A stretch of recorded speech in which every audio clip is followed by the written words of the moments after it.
So first we have the low fidelity wireframe. And this is just a simple line drawing that focuses on the placement and the relationships between your content, your components, and your ideas. So some hot tips here, be quick and loose. This is just a simple sketch, right? So don't dwell too much on the nitty-gritty details and just simply get your ideas down on the page. Most of the time, these wireframes will be fairly grayscale with blocks or placeholders to illustrate where the text and images would go within the layout. And this can be for your eyes only, right? Go wild, be messy, test anything and everything out here. And as Bob Ross would say, we don't make mistakes, we have happy accidents, right? So up next, we have the mid-fidelity wireframe. And here you'll start to refine your ideas with a little bit more detail. And we recommend using a digital wireframing tool here to help illustrate the mockup or the prototype that is a little bit cleaner than your low fidelity sketches.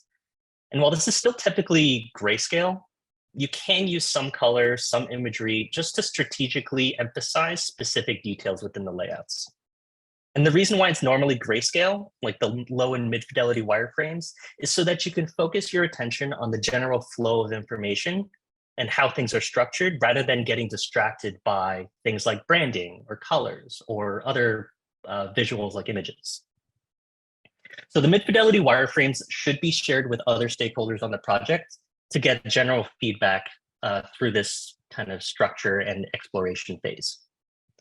And then finally, we have the high fidelity wireframes. So this is where you can really bring your designs to life by adding all of those branded elements, like your fonts, your colors, your images. You can do videos or video placeholders, and you can even play around with a little bit of animation and interactivity.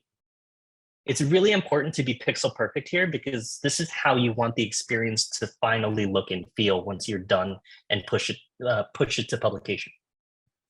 And you'll want to share with the high fidelity wireframes with your clients and other stakeholders again to get additional detailed feedback before jumping into the full production or even just publishing your experience from here.